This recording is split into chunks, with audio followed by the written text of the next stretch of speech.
کیا فیصلہ تھا جس پہ آپ کی اپنی جماعت کے جو لوگ ہیں، آصف کرمانی صاحب نے تو سیدھا سیدھا لکھ دیا کہ جی کا جانا ٹھہر گیا ہے، صبح گیا ہے شام گیا. سینئر رہنما ہے مسلم لیگ نون کے.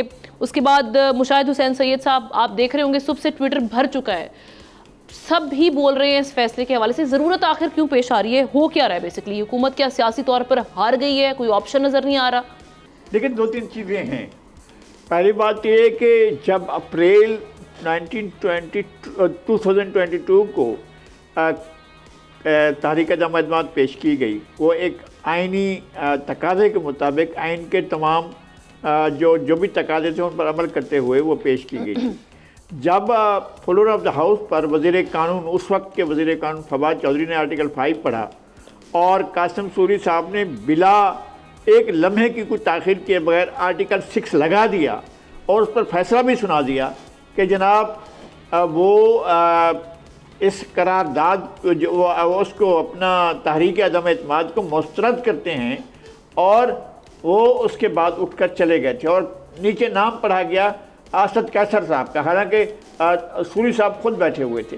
تو اس وقت جب میں موجود تھا، لائیو چل رہا تھا پروگرام، میں نے کہا تھا کہ آج آئین کو ایبروگیٹ کر دیا گیا، آج آئین کو سبورٹ کر دیا گیا، آج آئین کو توڑ دیا گیا ہے اور آرٹیکل 6 لگتا ہے ان کے اوپر. اور اس وقت حکومت میں ہی تھے. پھر کیا ہوا؟ پھر رات کے وقت جو ہے کورٹ لگی، کورٹ نے اپنا ایک فیصلہ سنایا اور اس فیصلے کو جو ہے ریورٹ کیا گیا.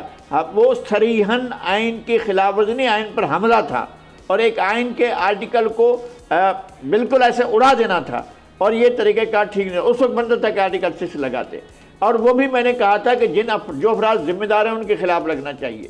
لیکن آج جو ہے انہوں نے فیصلہ کیا ہے کہ بطور جماعت پی ٹی آئی پر ہم یہ جو ہے ریفرنس داخل کر رہے ہیں سپریم کورٹ میں.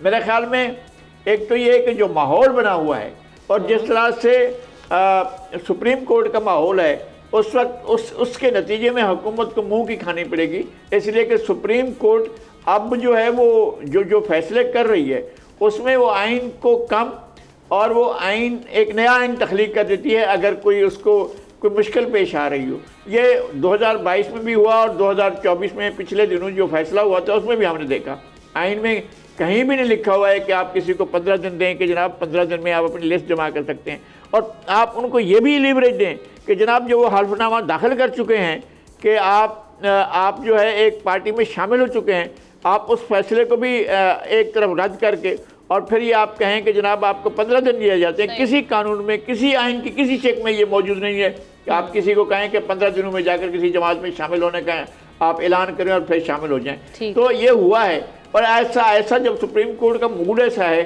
تو مجھے وہ دونوں اقدام جو ہیں وہ نہیں لگتے ہیں کہ اس پر کوئی عمل ہو سکے.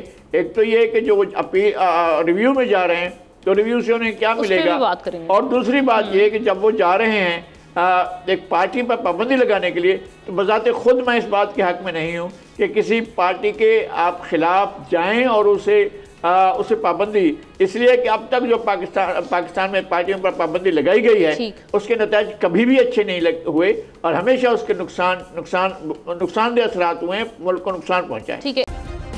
سبسکرائب کریں اور بیل دبائیں تاکہ کوئی خبر رہ نہ جائے.